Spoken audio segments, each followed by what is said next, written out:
Hello and welcome to the Appetite for Well podcast. I'm joined with an incredible guest, James Walker, aka MrJWW. Thanks for coming on, James. It is a real pleasure. Thanks for finding me interesting enough to want to talk to me. Oh, you're a very interesting dude, yeah. So I was wondering if you could sort of give everyone a bit of a debrief as to who you are and what you do. So yeah, I mean, my actual name's James Walker, but you might know me online if you're a petrol head as MrJWW. Several years ago, I started a YouTube channel with zero expectation of anything more than I like to share cars, and maybe a couple of other people would like to join that journey.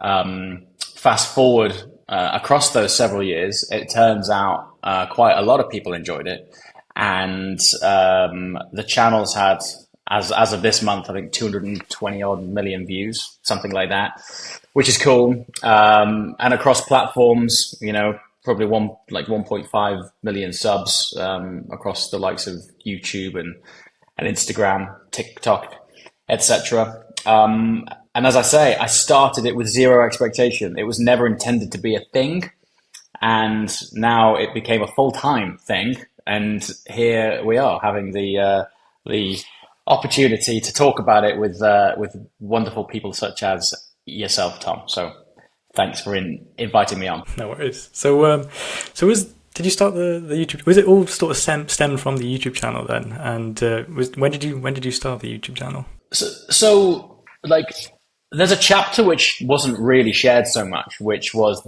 long before the YouTube channel, probably about 2 or 3 years. I actually wrote a blog first.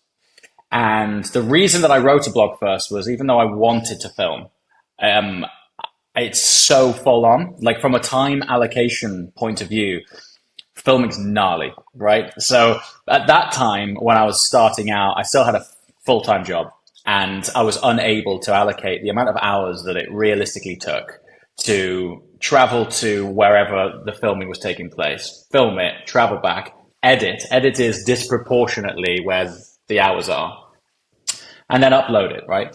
So I ended up writing a blog first, and that was how that journey started. But the turning point was, I'd written this blog for probably 2 years, and it gained some traction, and it had enough of a reoccurring readership and audience that I was able to sell ad space on it. And one day I had someone from the circle of the Crown Prince of Bahrain reach out to me, right? Which, even when I say it now, is wild. And this is pre-YouTube, so it was just written, just written and photos, right? So we're going back to like peak blogging era. Yeah. And anyway, they invited me out to Bahrain to a private track day. Of course, the Bahrain track is basically his track. So it was me and a friend, and we went out there. And it was exclusive track evening, so it took place at night, which the Bahrain circuit at night, floodlit, is just stunning. And so a friend of mine said, come over, get involved. And I got there, and every garage door on this massive pit lane, it's probably 47, 50 pit garages long, they were all open, and they were all full of cars. And with the exception of a few being F1 cars and a McLaren F1 GTR, it was kind of like, take the keys and just drive and have fun. That's wild. And totally wild, right? So it was so wild that I thought to myself, it doesn't matter what photos I take of this event or how good my descriptive writing of a situation might be, it's never going to do it justice as to how unbelievable the occasion is. So I decided to film it, and just as a bit of background, I used to film a lot when I was at school, so going way back, right? So I've been sort of filming and editing since I was 15, 16, and back then it was just me and my mates like playing around, you know. But I'd sort of developed my own sort of shooting style and my own editing style, and I just thought, well, I'm going to shoot like that, edit like that, but I'm just going to take this, and it was a crappy dad cam, like it was the worst. And I took this dad cam and I filmed it, and the only reason that I uploaded it to YouTube wasn't necessarily because I was thinking about YouTube. It was because I was after somewhere to host it, right? Because I'd already got this blog and I'd already got an established audience, but I wasn't really uploading, large video files. And at that time, I think I was on like a free WordPress account or something like that, right? And so I ended up putting it to YouTube as a place to host it and then embed it into the blog.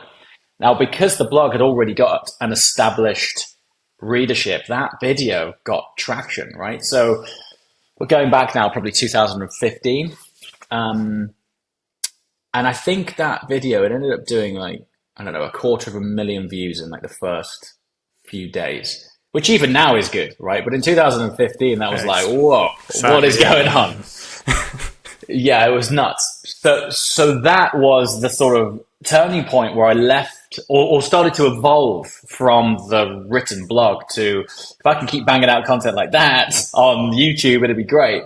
The reality of it was I wasn't getting invited to the Bahrain every week, right? So that sort of kickstarted it. And I remember the comments section underneath that particular piece of content.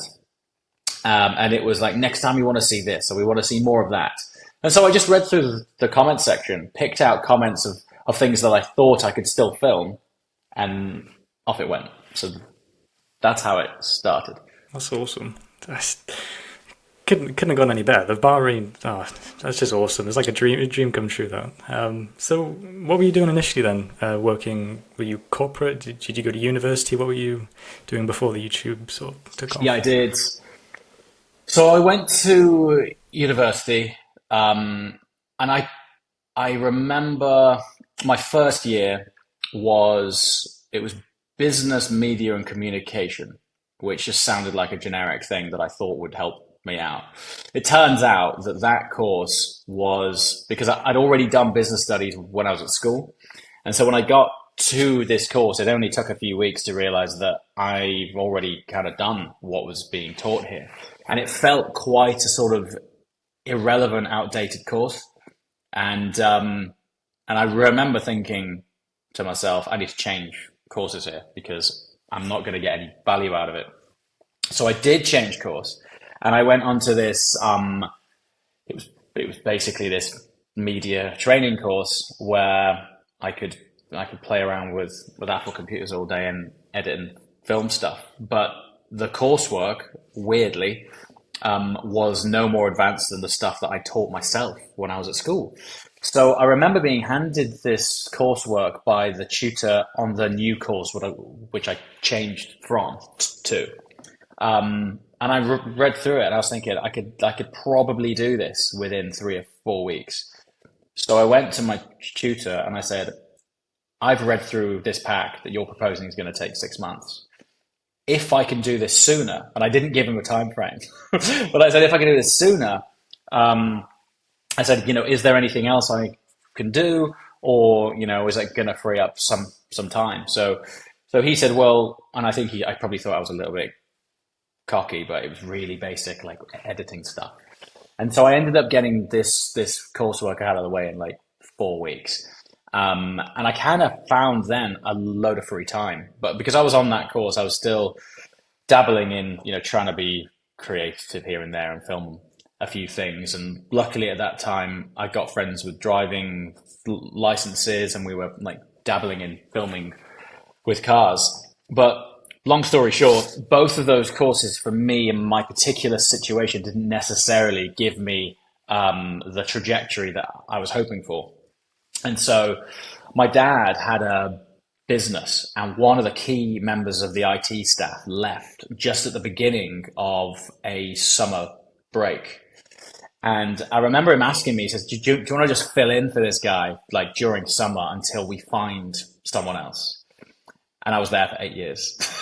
So I ended up working alongside Dad for like 8 years, which it wasn't part of the program at all.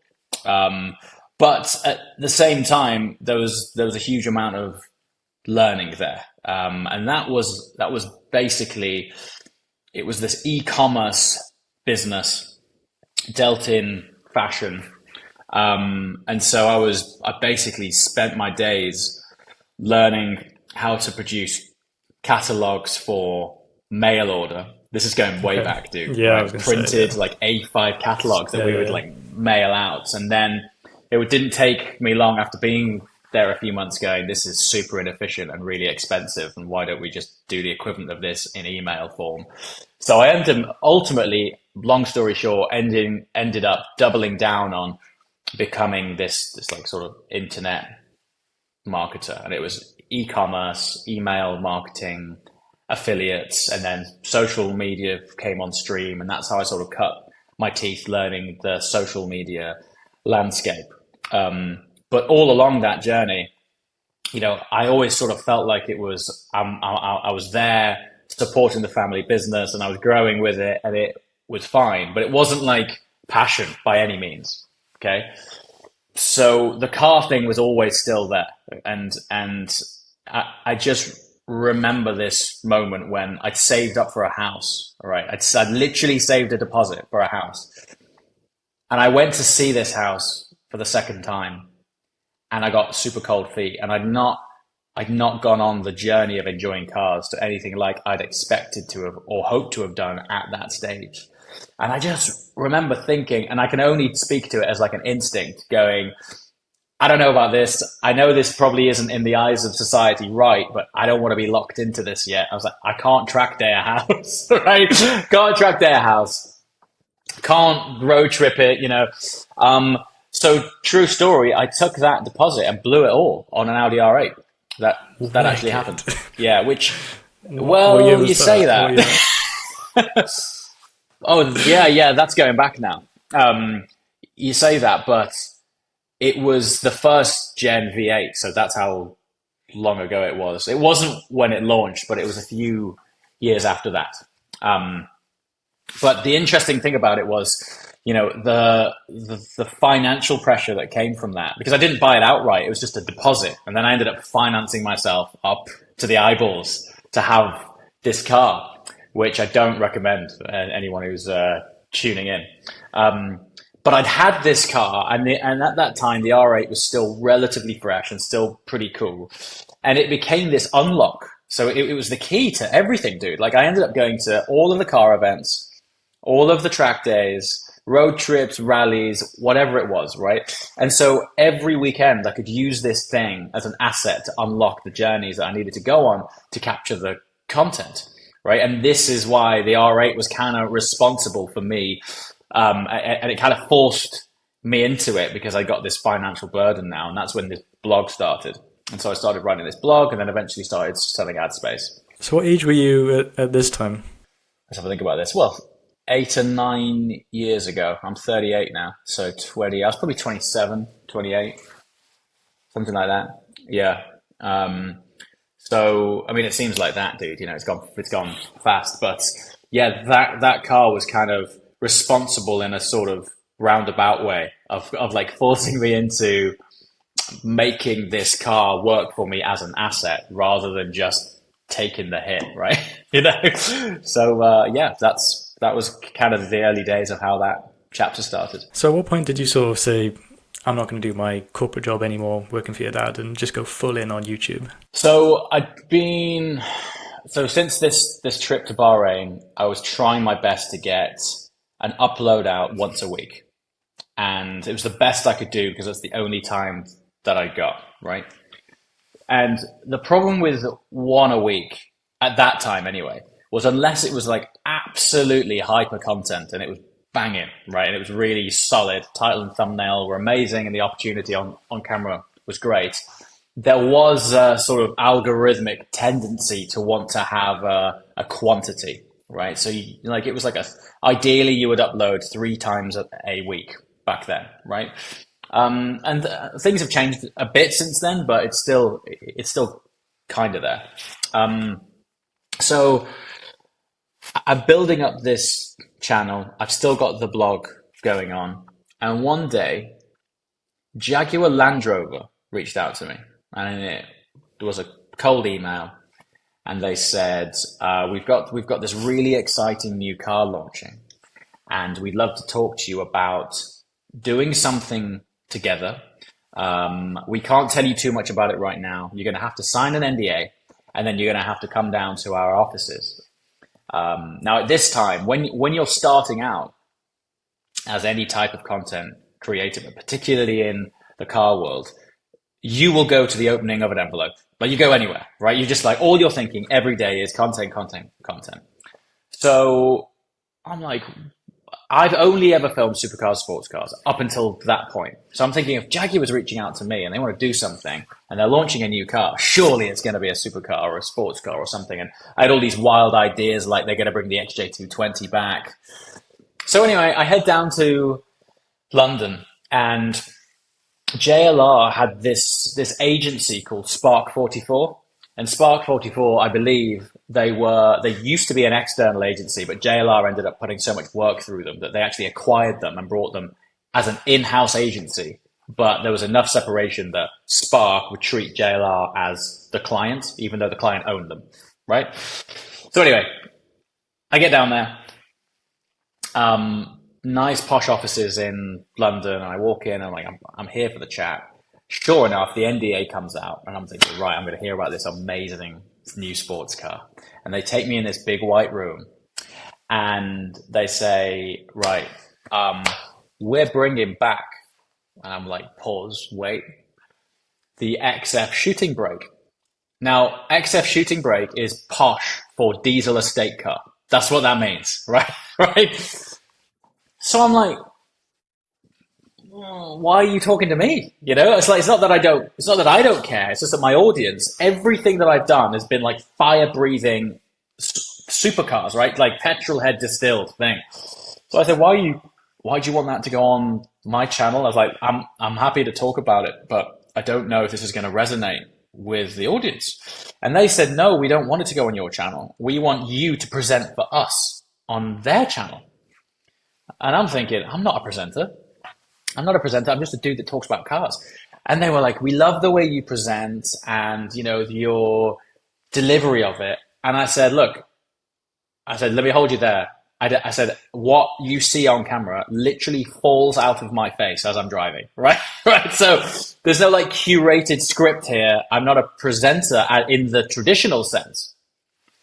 So they're like, well, you know, whatever you do, if you can do that for us, and what we would like you to do, and this is a long-winded story, but it's the reason that I'm doing what I am now. What we would like you to do is present how you do this XF shooting brake.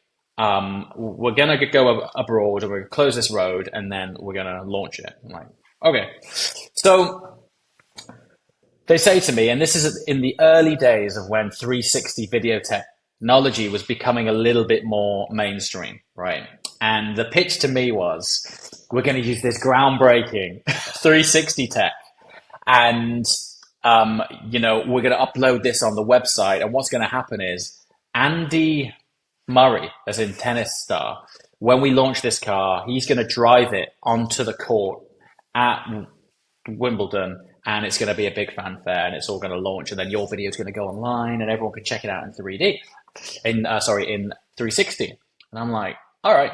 So they fly me out to Spain, okay? And, oh yeah, backtrack. Before I agreed to this, right? And again, just going back to me saying I would go to the opening of an envelope, at this point, no one had paid me to do anything in the car world, right? It was all just going to events, filming it, content, rinse, and repeat. And I'm in this white room, and in walks this guy, and he puts this piece of paper on the table. And while we're talking about this XF shooting brake and this launch, they slide this thing over to me, and they were like, this is the offer that we're thinking about. This is what we can budget for. And this offer was more than I earned in the 12 months of my full-time job, right? So I'm there thinking, someone's going to jump out of that room in a minute with a camera and say, you've been punked. Because I'm thinking, there's no way this is real. But sure enough, it was real.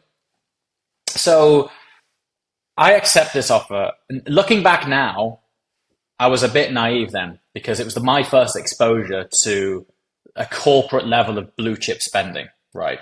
Which is off the scale. Like, no one really talks about it, but the money that big brands spend is insane. So I'm like, yeah, that'll do. Trying to keep my excitement, and off we go. So I end up in Spain, right?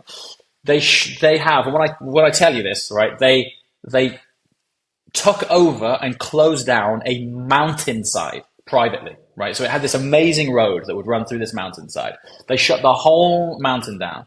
At the top of this mountain pass was three double-decker buses, and each of these double-decker buses had different purposes. So they were basically like mobile studios. One was like hair and makeup, the other was film crew, and the other was like health and safety, admin, etc., right? And up there, they had like hot food. Like they were at the top of a mountain. They had caterers, hot food, everything. They had brand security, which are ex-special forces that accompany you in the car wherever you go. So you make sure you don't leak this car, which hasn't been launched yet. And I'm on set thinking, as much as they're paying me really well, I am the cheapest person here by far and away, right? I'm thinking, why didn't I negotiate? But it's the first time I've been on a big set like that, right? So anyway, they go, right, okay, and this is where it gets important for the story I'm about to share. So the groundbreaking 360 team comes over to me, and their idea of this 360 tech was GoPro 6s that were stuck together in a 3D printed cage, right?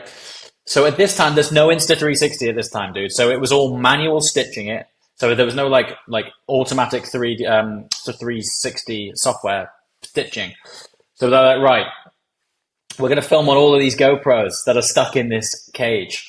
It's important that you do this piece to camera in one take. I'm like, nobody told me that. Right? Too late now. We're in Spain, top of the mountain. I'm all in, right? It's really important that you do this in one take because this technology is quite early, and the way that we edit it and stitch it, if we have to break, we can't put B-roll over it to mask it. And the idea is that when I'm driving along and I'm pointing out features of the car, the audience can like look at it. So they say there can't be any breaks. It has to be one take. I'm like, right. And then opens the whole world of working with an OEM. So you've got to keep everything on brand. So for example, we're going up this closed mountain path. However, on camera, you cannot be seen to go over a white line. You cannot be seen to cross your arms over when driving, like a normal human does, because apparently that's against brand and safety guidelines. You have to watch your speed, obviously, and you have to use brand terms. So most humans might, on occasion, refer to a Jaguar as a Jag, for example, and most humans would call sat-nav, sat-nav. But in the world of OEM, you have to call it a 10.25-inch touchscreen display, right? So all of these brand terms, and they're like, right, this is the surface area of the new panoramic sunroof. This is the new intelligent entertainment system we've got. This is the new touchscreen, 10.25-inch touchscreen display. Don't go over the lines. Don't cross your hands. You got to do it in one take. The helicopter's going up, and he's only got fuel for half an hour. And you're like, no one told me this, right? And now I'm feeling like I undersold it all. So yeah. So anyway, how they rig up this 360 camera is there's a small scaffolding rig in the passenger rear seat, where a scaffolding pole comes over the passenger seat, and this 360 ball would sit, in theory, where a passenger's head would be. So while I'm driving along, pointing out stuff, the passenger can look around and go, ooh, nice. So anyway, however it happened, I managed to string this thing together in one take, and it was a 2-minute take, and we had the day, and we would go up and down and try a few takes. Anyway, we get this over the line. Fly back home, everything's cool. Thankfully, at this point, I've been paid.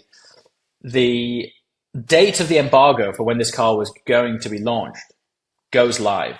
And I'm on the Jaguar website, like Command R, like looking for this, to see how this video turns out. Nothing. No video. And I'm like, what the hell? You straight away think about yourself. You're like, man, I cocked this up. Like, I got this wrong here. Next day, nothing. Day after, nothing. Next week, nothing. This video just does not see the light of day. Cars out in the world and the Murray things taking place. I'm nowhere, right? I'm thinking, well, that sucks. I've been paid, but it sucks. So a few weeks goes by, and I'm like, I really want to know what happened there. So I send the team an email, and within 15 minutes, I get a phone call back from them. Oh, hi, James. It's really funny you should email. We were just talking about you. I'm thinking, oh man, I hope it's not in a bad way. And like really blasé, and this was my world, and this is my immersion into the world of like OEM spending, right? Really blasé. The team on the other end of the phone goes, yeah, so the guys that rigged up the 360 camera forgot to remove the headrest off the back of the passenger side car. So when you turn the camera around, it just went black. So we were wondering if you were available to do it again, right? And I'm like, what are you talking about? So they paid me again to do it again. I'm not joking. Just nuts. So why that's important is setting the context as to how valuable that was to me I got more than a 12-month wage packet in 1 week. The first time round, what I thought was, this gives me the opportunity to step away from my normal job and commit to YouTube for a year. That's how I saw it. When I did it again for them, but by the way, off the back of that, I also did a few more cars for them. Then I was like, right, that is my try it and see how it goes nest egg, right? So I took that money from JLR and I went full send. And when I went from uploading once a week at best to 3 a week and having time to actually plan proper shoots is when everything just J-curved. And I never ended up going back to work. And that was that. So it was a long-winded way of saying the irony is a diesel estate car is the reason why I film supercars every day. So I know you've got the production bunker, I think, is your main sort of where you spend the most amount of your time. Am I right in saying that? Yeah, it's split all over the place. We should definitely do this again in a few months because we've been working on like a lot of things which I'm unable to share right now, sadly, but I would love to. And but when those things are announced, it will set so much more context as to everything else that's going on and why various companies exist. But yes, production bunker. So I ended up going into business with a very good friend of mine called Darren. Darren's my partner in all things bunker group. And the first thing that we set up was production bunker. And that was effectively a startup agency, which offers a turnkey solution for pretty much anyone in the automotive world who is looking to dip into our expertise from building brand on social. So that's how it started. And how this started was off the back of the JLR thing. Once one brand saw me doing one thing, I ended up getting invited by everyone. And so over the years, I've worked with pretty much every major OEM from both their side and also them wanting to feature stuff on the JWW channel. And often what happens is they'll come to you via an agency that presents you with what they believe is a really good idea. And I understand half of the time why they see it as a great idea, but in the context and important, the nuance of what works on social media, oftentimes I just know that what they're presenting to me will not hit. So oftentimes we'll go, that's a cool idea. We've got some ideas. Why don't we come back to you with why we should do this, how we should do it, and the results I think it'll engage. And it was all inbound because brands thankfully wanted to work with us on the JWW side. But from a selfish point of view, every time we work with a brand, we always want the resulting case study to be a success, right? And that's from a point of view of, obviously you want to have a happy client, but also from a point of view of being able to present that case study to try and generate future work, it needs to be good. And often what would happen with smaller brands, they would come to us, they would see all of the names in lights that we would put up with the big brands, and we would look at their websites, we would look at their social profile, and their branding. And if we thought that as a funnel and as a brand experience, it wouldn't convert in the way that they were hoping, we would always say, look, we can send you hundreds and thousands of eyeballs off the back of this campaign. But the problem will be it will land on the current experience that you currently have. And I don't think it's going to convert as well as you hope. And then you're going to come back to us and say, well, that didn't work. But it's not necessarily the fact that we didn't send you enough attention. It's when the attention landed there, it didn't convert. So we often take those smaller brands and we say, why don't we take a step backwards first? And here's what we think you should do with both your socials, branding, website, content plan, etc.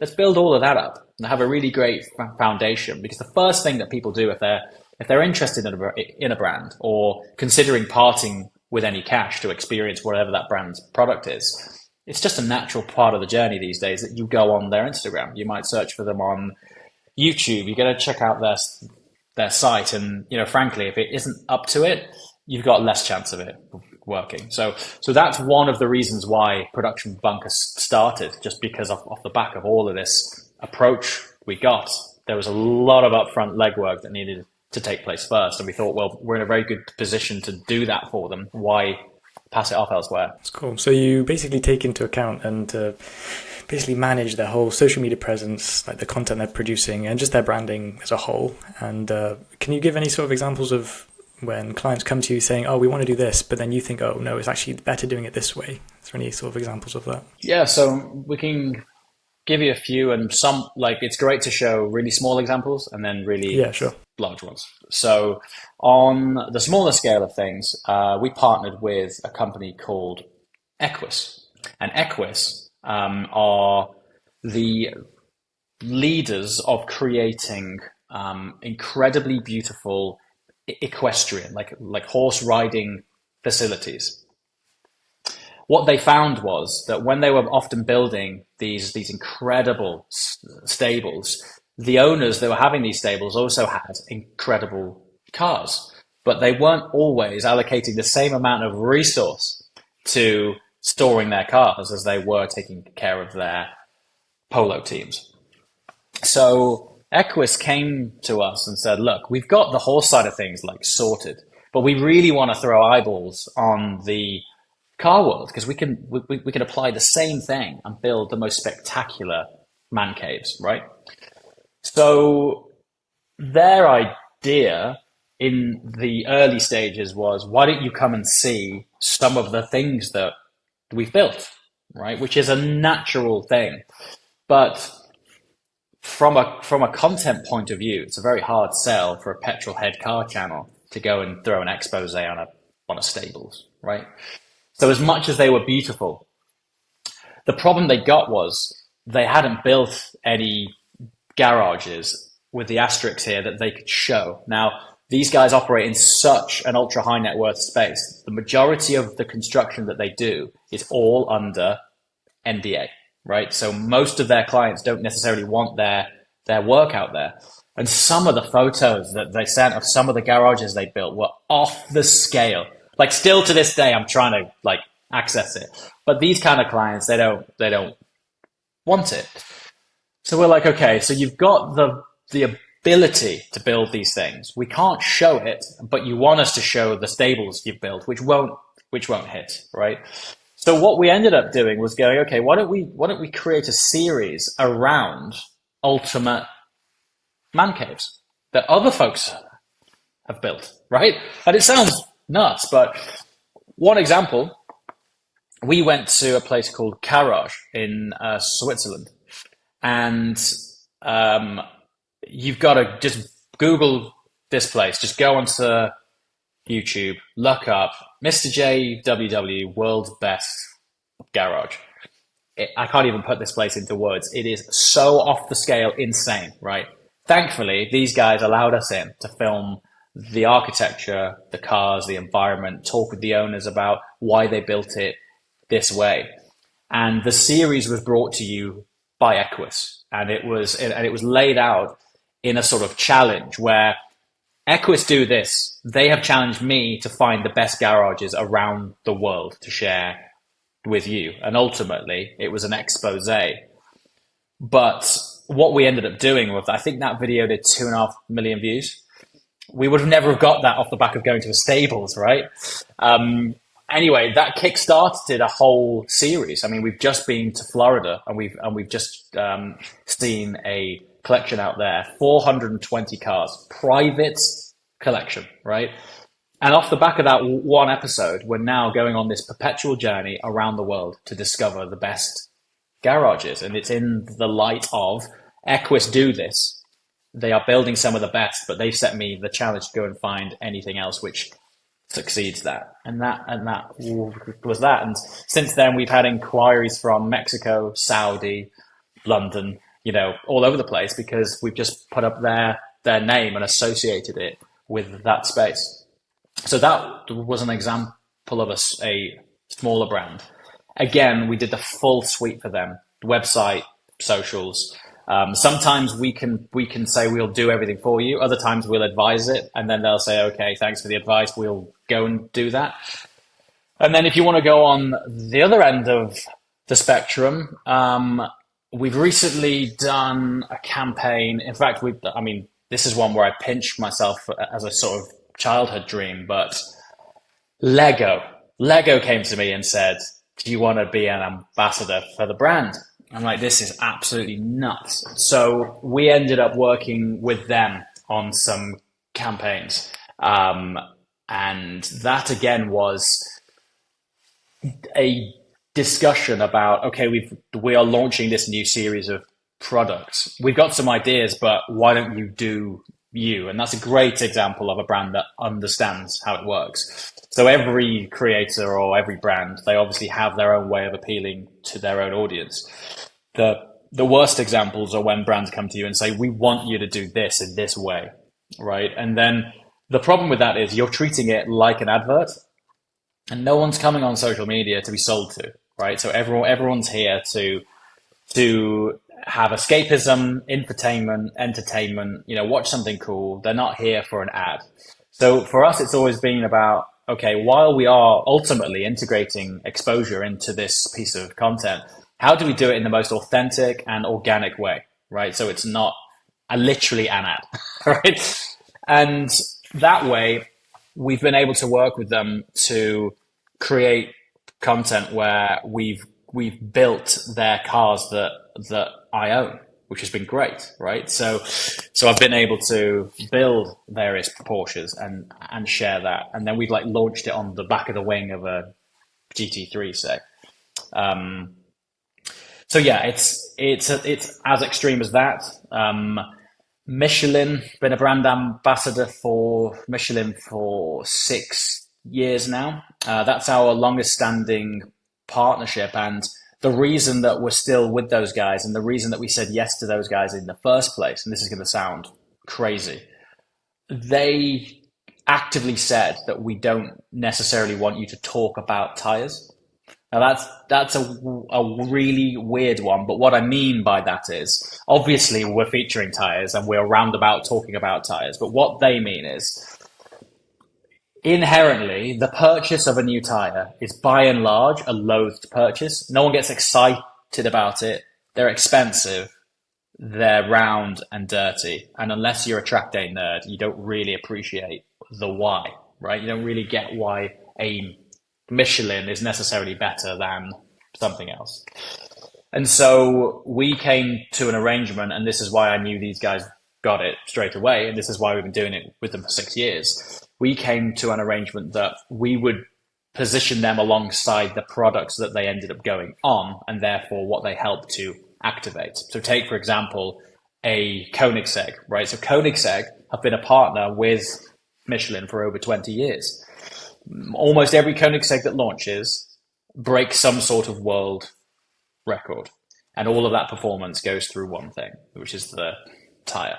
So we're able to get into a Koenigsegg, drive the nuts off it, really talk about how it feels, what it feels like to lean on that tire. But you're speaking about it in a real way. Like the chances are, even if I wasn't partnered with them, I'd be talking about that as part of that review anyway. So, afterwards, I might step out of the car and spend a little bit more time on it, and I'll like lock the wheel over on full lock to show the tread pattern and speak about how that feels. But after that, it's really about positioning that product in the environment it's in. So we work closely with Koenigsegg on that side of things. The Valkyrie program, like they had a very specific tire for that program, and it's super extreme. You know, the idea is that you can buy a Valkyrie tire from blackcircles.com and stick it on your car. A few years ago, that would have been impossible. I mean, this is one of the most extreme cars ever made. That same Cup 2 tech can be fitted on your Volkswagen Golf. So it's about positioning that brand in an authentic way where the audience isn't going to go, oh, here he is again talking about tires, right? No one wants to hear about tread depth and block movement, right? Compounds. I do that sort of stuff when I talk about Cup 2Rs, though, on the Nürburgring. That's when we all sort of nerd out. But yeah, it's all about the much wider context as to what Michelin as a brand support. And rather than me loading up a YouTube video going, hey, look at this round thing from Michelin, you should buy one of those, right? That's just not how it works. That's awesome. Yeah, so it's like it's interesting. You just like take a different approach to it and sort of really think about what's the best way to go about it. So your partnership with Michelin, is that sort of how you built bridges with Koenigsegg? Because I now know you're obviously co-founders of Koenigsegg London, which is wild. So I was wondering if you could talk a bit about that. It's nuts, yeah. Yeah, of course, yeah. No, the relationship with Koenigsegg didn't come through the tire link. We've been filming for, I don't know, maybe 5 years with Koenigsegg. Just because as a brand, as a product, you know, and from an engineering and ultimately the end result of what that car does point of view, I've always been fascinated by it. So when the channel started to gain traction, and I feel really bad that I've forgotten the guy's name now, but the press officer at that time, going back now, this is before Jesco launched, which is 2019-ish. The press officer at that time reached out to me and said, we like what you do. Do you want to come and check out this new car that's being launched? And that was my very first access to a Koenigsegg at the factory. We'd done stuff with them in the past on a Gera platform with, you know, people who owned them, but never directly interacted with factory. And that time I went up there, they were building the show car for the Jesco that was going to be announced at Geneva for the very first time. And I remember Christian giving me like his entire day, right? And at that time, I still think at that time I was like just starting out. And like anyone who hasn't been privy to what it's like for a brand to launch a show car before a show, it comes down to the last minute of the day before the car has to go on that transporter and then go to a show. And for whatever reason, Christian decided to pretty much clear his schedule for me, this YouTuber that was like starting out, to give me a full in-depth factory tour and introduce me to his new car. And when I say they were building this car the day before, they were building it. I've got it on film. If you go back, in fact, they had me put the wheel on it. Like it was wild. And I just remember thinking, like, there is no other brand out there that is A, so humble, B, so embracing of, you know, people who are just looking to share a passion and who are still on their journey. But of all the weeks for me to want to come and film this car, it was like the worst. And I remember him just taking his whole day. And since then, I was just captivated by everything that they did. But it frustrated me that so much of the value of these cars was in everything that you didn't see. And so I ended up going on this prolific content campaign, sharing just how insane the engineering and innovation is of this relatively small brand. And off the back of that, you know, I filmed with them for years and years. Every time I would go there, it would be Christian and I on camera. We'd end up spending a day or two together, both on camera, off camera, catching up. In parallel to that, my business partner, Darren, he was going on a client journey, right? So he's been like, I think he's the number one client in the UK. So he'd been on a profound Koenigsegg client journey, and in parallel, I'd gone on I would say, without speaking too boldly, probably the most in-depth documentary journey of that brand that anyone's done. And Darren and I are on the same team going on this journey. And I guess little did we realize, but within hindsight, we were building up these really interesting ingredients of fully understanding this brand from both a consumer side, but also the actual brand side. And we were privy to the launch of Jumeirah before it launched. Now, for some context, before they announced Jumeirah, Koenigsegg, in their entire company history, had only made about 250 cars, right? Which in the world of car manufacturing is nothing. But these things they're like tourbillon watches. They are handmade. They're absolutely insane, right? So they were never intended to be this volume car. But to set context, Jumeirah, they announced that they were going to make in a production run of 300, and that they were building a brand new factory.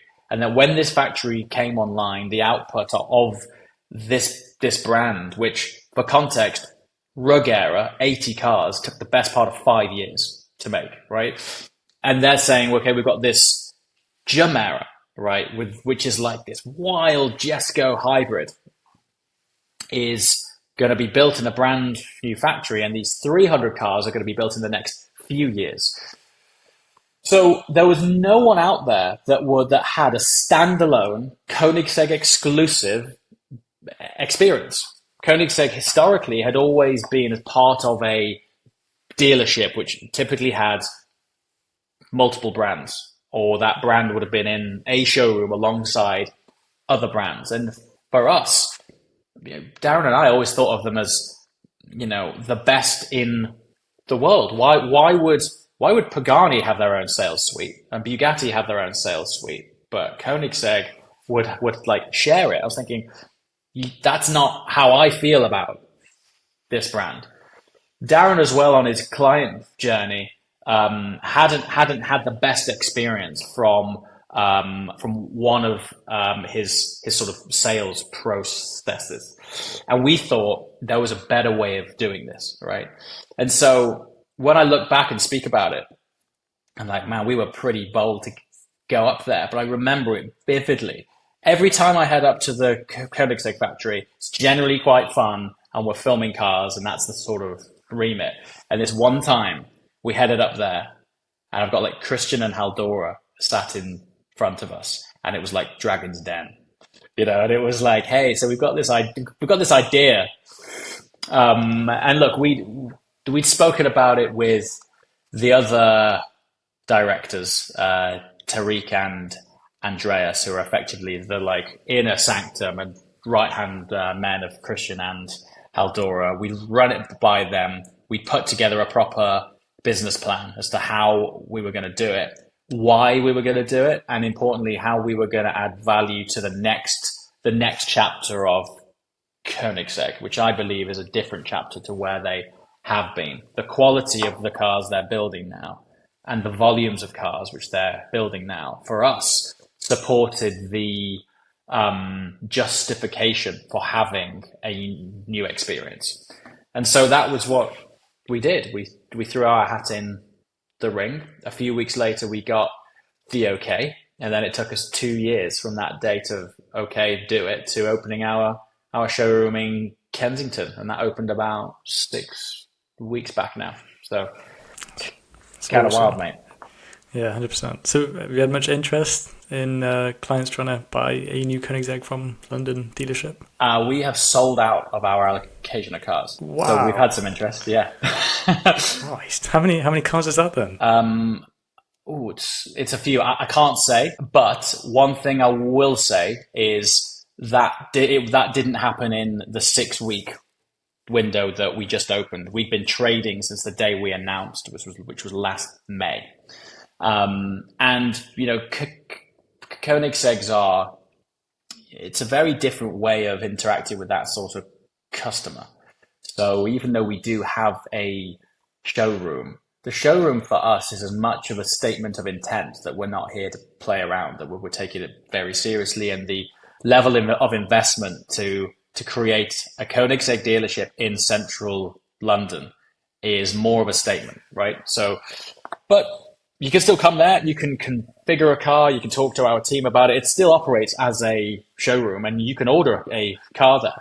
But that kind of client doesn't always do that in a dealership. Sometimes we'll do it at a track day, right? Like sometimes we'll do it at an event. It's wherever we and they are in the right environment. It's not anything like sitting down and ordering a normal car. And so we've done the majority of the selling of those cars out of the showroom at events, which is nuts. Which is why we ultimately ended up moving so many units within 12 months. In fact, it's less than that. What are we? April 22nd. Yeah, we haven't even been announced yet for 12 months yet, which is nuts. So That is nuts. yeah, it's cool, mate. It's cool. Nice. That is awesome. So maybe you can say, I'm not sure, but so do you take a percentage then of each sale, I suppose, or is it how does this? Yeah, it's not dissimilar to most car dealerships in that there is a margin built within the sales figure. But the interesting thing for me is that these cars, take for example Jesko, that sold out in 48 hours after it was launched, 2019, right? And still to this day, every day that goes by, our inbox does not have a request for someone somewhere wanting to buy that car. So what that does from a supply and demand point of view is the values of them go wild. And it's not unheard of that a car can get sold, 2 or 3 times before it's even built, which is crazy. So the other thing that Koenigsegg has done lately, which we're going to see some really exciting stuff from over the next few years, is at the dealer conference last year, they announced something called the Legend Division. And what that is the ability to take previous generation Koenigsegg's. You can, through your dealer, you can send them back to the factory and you can reconfigure and rebuild those cars to anything you want. And when I say anything, it doesn't necessarily have to stay within the format that it was. So I can't share too much on that right now, but effectively these clients, they think outside the box big time. And so you could end up having an Agera totally reconfigured as if that person was ordering it new.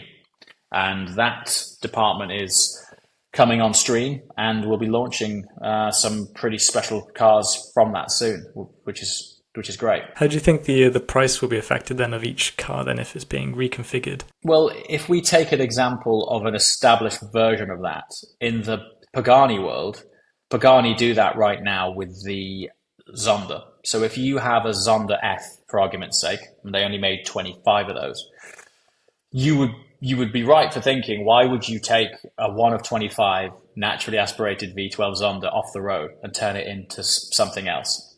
But what they turn it into is something called a Zonda 760 RS. If you take the average Zonda F price, maybe 5 million-ish, 4.2 to 5-ish. You take the average Zonda 760 price, it probably begins with a 10. So the value proposition is very compelling. And ultimately, in that space, a lot of what drives the demand for these things is their total exclusivity and uniqueness. So the more exclusive engineering that is put into a Koenigsegg that is only available to one, that market goes nuts for it. So they become collectors' cars.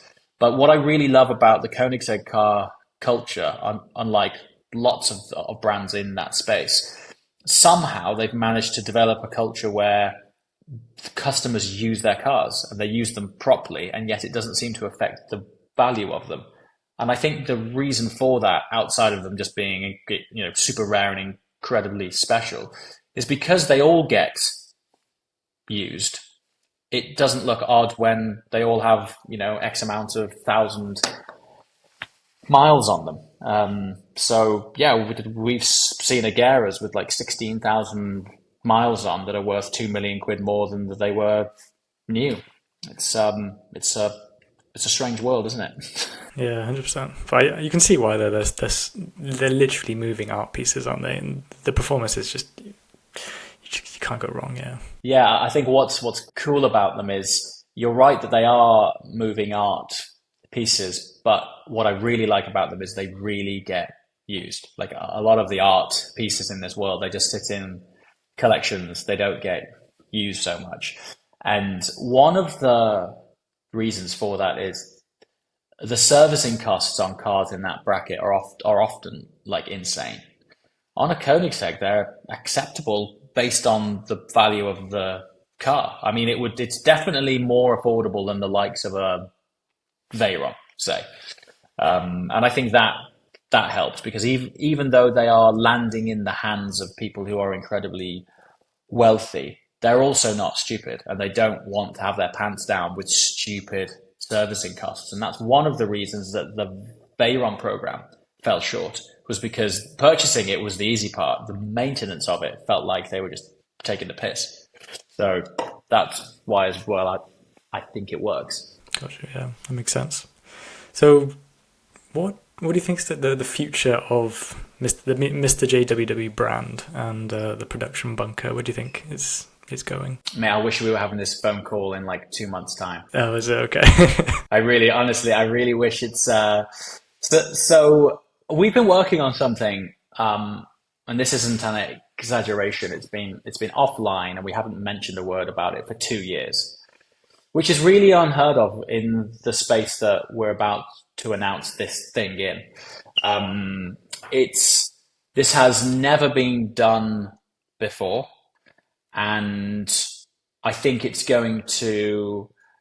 This isn't on the JWW side specifically. There's a heavy involvement with that side, but this is something that I think is going to be very interesting for car culture generally, and we've not seen it done. We've been working on it for a very, very long time, and it is in collaboration with a major OEM. So we're looking forward to sharing that, and that's definitely a big chapter of what I'm up to next. And I think as we are recording this now, we're probably a few weeks out, I would say, from actually speaking about it. But when it is out there, let's chat again, because I'd love to expand on it more. Because if someone had said to me that what we're about to share was going to happen just a few years back, I would have never have believed it would ever be anything like what's about to unfold. And as much as the Keonigsegg thing for me, that was insane, and I still think it's nuts. But this is a different league. So damn, you really, this I'm excited for. Okay. I know, dude, but I'm so sorry that we can't speak about it now. But we'll definitely come back. We'll do episode 2, and then we'll expand on it. 1,000%, yeah, 100%. So yeah. I'm looking forward to that. I'm sure it'll be great. You're just like teasing me. You tease me. Yeah, I know. It's actually that's the most I've ever spoken about it to anyone, even though it's not anything of any value. I'm sorry. Yeah. So taking a bit of a step back, more talking about any sort of advice that you have for anyone listening.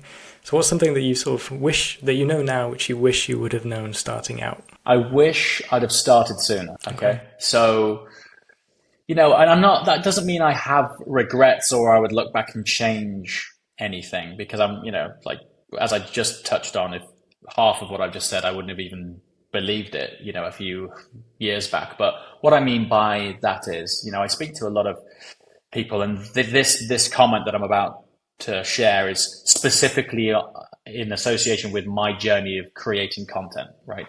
So I think I started quite late from a personal age point of view, but also in the general scene. So, I know like, say if I started in my first upload was 2015, I know content creators in this space who started before YouTube was purchased by Google. So this is like 2006, right? This is like, we're going back here, okay? And the reason I say I wish I'd started sooner was the amount of time it takes to find your feet and to understand this space and learn what makes it work and also find your USP within that space, because there's no shortage of content out there. And so, when you're thinking about hitting upload on whatever it is you filmed, why is that contributing anything new or different or valuable when our attention is so diluted with this tidal wave of relentless content that in order to figure out what quote unquote works and sets you apart, and also like all of the realities of the logistics and workload that you don't see off camera is so disproportionately insane that if you didn't love doing it, you wouldn't do it. And so if I'm thinking like I started properly when I was, say 30, I'm 38 now. Man, where would I be if I'd have started when I was 25, right? But hindsight's a wonderful thing, and you can look back and go, what if, all day long. And I'm pretty sure that the other experiences that I'd had in other, jobs and other walks of life have definitely contributed to what I'm doing. But I would have loved to have been able to have gone full time sooner. And so from an advice point of view, I would say, if you're particularly looking to go into this category of work, as it were, try and find a way that makes it possible for you to do this as regularly and as often as you possibly can. Because the first few years are trial and error. You don't get paid anything. And it just takes a long time to find your feet and craft your your space. The other thing I would say is, as well, and this is really important to keep in mind, the very nature of the content that you see online, its purpose, it is designed to entertain you. It is designed to be good, designed to offer escapism or entertainment. The reality of it, of the execution and creation of it, just going back, touching on the commitment it takes, is no one really speaks about it.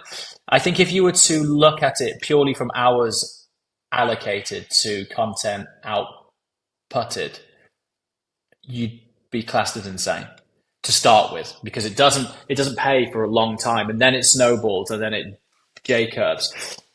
Going back to what I'm saying here is, be really, really sure that the subject you want to speak about, you can speak about it forever and a day to the core of your being and never get bored of it.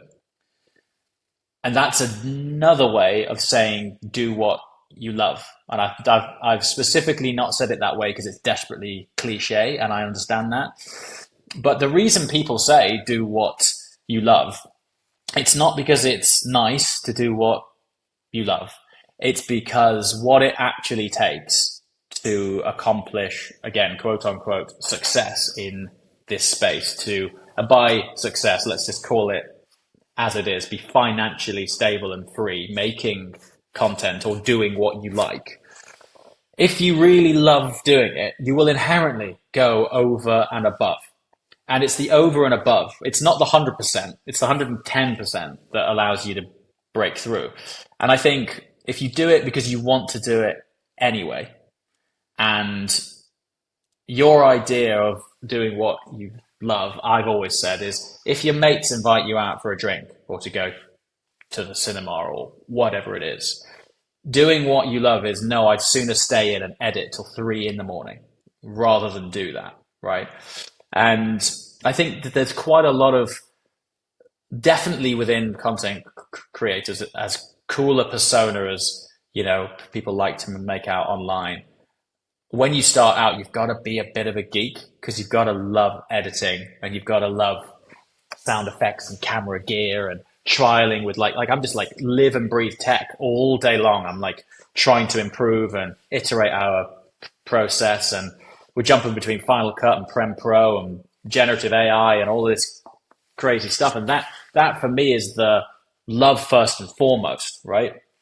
Is the craft of it you've got to really love, and the subject. If those two things are things that you would want to do and you'd prefer to do over anything else, then I implore you to go and just go head first into it, because you won't care that you won't get paid for 2 years, because that's not why you're doing it, right?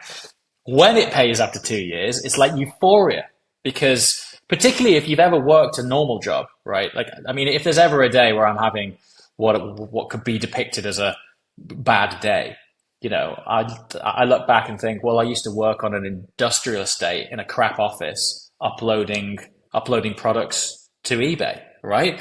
And so I now contextualize that, and I'm just like, look, man, like I cannot believe what I'm doing. For some reason, I get paid to do it, and then off the back of that, opportunities that you never dreamt of come. So, in what world would I ever have opened a Koenigsegg dealer with my mate, one of my best mates, Darren? I mean, imagine opening a Koenigsegg dealer with your best mate, right? It's literally what's happening. And it is really, really nuts. So yeah, the top line advice, and I'm sorry it sounds like something out of a Richard Branson handbook, but really make sure that you're passionate about the subject. I see it quite often, particularly when I'm at an event. Quite a lot of people will come over and they'll talk, and we'll talk about cars, etc., etc. And then, they go, oh, I'm thinking about setting up a channel, any tips? I love cars and blah, blah, blah, blah. And I say, the 15-minute chat that we just had, actually, by the sounds of things, what you really like is bikes, right? And then, like they'll say, oh, I was out cycling at the weekend, whatever. And I dig down on it, and they see online what they think is a glamorous, beautiful thing, right? And I want to be part of that. But the reality of creating that glamorous, beautiful thing is it's got to be in your core, man. Like, it's got to be in your core. And so if you like painting, do a channel about painting. If you like cycling, do a channel about cycling. If you love cars, do a channel about cars. But by God, be sure that your every waking breath and moment, you are never going to get tired of talking about cars or talking about painting. You've just got to live and breathe and ooze it. And this is on one side of time and an allocation of achieving these things, but also if you're not speaking your truth and you're not really knowledgeable and passionate about the words which are coming out of your mouth, it is amplified on camera 10x, and the audience can smell it from a mile away. And they're just like, this guy's just playing around. I don't believe what this guy says. His heart's not in it. And so that's why I say that. Well, I think that's probably where the majority of your online successes come from. You can just see it. You can see in your eyes how much you enjoy it, and how much you can just talk about it endlessly. So that's some great advice there. Thanks, man. Yeah, so I may as well leave it there. I don't want to take up too much of your time, but thank you so much for coming on. We'll have to do this again once. Give me the more information. Yeah, mate. Next time we'll get the chat on the next chapter, and then that'll be fun. That one I'm excited for. But before we go, tell me a little bit about you and your journey. Like, what made you want to do a podcast and speak to various folks? Okay, I've not had this question yet ever. So you probably don't know, I've just turned 19, and my journey is only just starting, and the podcast mainly is just to speak to some influential people with the benefit of networking and just learning from already established people. So I mean, I'm currently on a gap year. I've got university lined up next year. It's all a bit of a question mark, really, what I'm going to be doing. I want to go down the making money online route. I've started a fair few things at this point, none of which have overly worked, but I think as time has progressed, I've built up more skills. And what I'm doing currently, I think if I just persist with it, I think I'll break free. Dude, you are honestly, you are so ahead of the curve. So when I said earlier about starting sooner, right? I mean, I was sort of, I guess you would probably generically class me as a like entrepreneurial when I look back. My first, I guess, venture into trying to make some change was when I used to film at school. I used to film throughout the whole year of school, and then I would make a DVD for all of the parents whose kids were leaving at the end of that year, right? So I would film it all, and then I would sell it, and they would buy one for their grandma, and they'd buy one for their auntie, and it was brilliant, mate. But at that time, you never really think of it as like entrepreneurial. You're just like, I love filming, and these guys will buy it, right? Right. So, but the fact that you're doing this at 19, it is already inherently in you, dude, right? And the things that you've just mentioned about that you've tried several things and they haven't worked out doesn't matter at all. Like that is just the journey. And the fact that you're 19, you hit the nail on the head with it's all experience, right? You've learned something from everything that you've done, and you'll be able to, take that learning into whatever the next thing is that you do.